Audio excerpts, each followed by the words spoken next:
ഇപ്പം ഞാൻ N D എയിലേക്ക് പോയി എന്ന് പറയുമ്പോൾ ബി ജെ പി എടുക്കുന്ന എല്ലാ തീരുമാനങ്ങളും നടപ്പിലാക്കാൻ വേണ്ടിയിട്ടാണോ 2020? അല്ല, 2020ക്ക് 2020യുടേതായ കാഴ്ചപ്പാടുണ്ട്. ഇനി 2020 എന്തിനാ ബി ജെ പി കൂടെ വർഗീയത പറയാനാണെങ്കിൽ എന്തിനാ 2020 ബി ജെ പിക്ക്?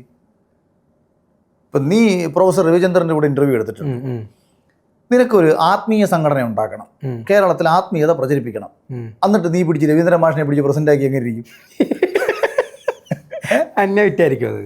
അതായത് നിന്റെ ലക്ഷ്യം നടപ്പിലാക്കാൻ ഇയാളെ കൊണ്ട് കൊള്ളത്തില്ലെന്ന് അയാളെ പിടിച്ചിരുത്തുന്ന എവിടെ ആയിരിക്കണം? യുക്തിവാദ സംഘടന, ആത്മീയ സംഘടന തുടങ്ങാൻ ഒരുപക്ഷെ ഏതെങ്കിലും കൊള്ളാതെ മുസ്ലിം ആത്മീയതയെ പ്രചരിപ്പിക്കുന്നെങ്കിൽ അങ്ങനത്തെ ഉള്ള ആളെ, ഹിന്ദു ആണെങ്കിൽ ചിദാനന്ദപുരി സ്വാമിയെ തീർച്ചയായിട്ടും ബി ജെ പിക്ക് പ്രചരിപ്പിക്കേണ്ടത് വർഗീയതയാണെങ്കിൽ ഈ രാജീവ് ചന്ദ്രശേഖരനെ സംസ്ഥാനം അതുണ്ട്, അത് യാഥാർത്ഥ്യമാണ്. രണ്ട് അല്ല, രാജീവേട്ടൻ എന്ന് പറയുന്ന വ്യക്തി വന്നപ്പം കുറച്ചൊക്കെ ഈ വർഗീയത കുറച്ച് മുന്നോട്ടുണ്ട്, അതൊക്കെ ശരിയാ. പക്ഷേ ആദ്യം പറഞ്ഞ സാധനം ഇന്റൻഷൻ ഇപ്പം ബാക്കിയുള്ള സംസ്ഥാനങ്ങളെല്ലാം മാറ്റിവെക്കുക. ഇപ്പം നമ്മൾ കേരളം എല്ലാ കാലവും വരികയാണ്. രാജീവ് ചന്ദ്രശേഖരൻ പോലെയുള്ളവർ ഉള്ളിടത്ത് തന്നെ വി ഗോപാലകൃഷ്ണൻ ഉള്ളത്.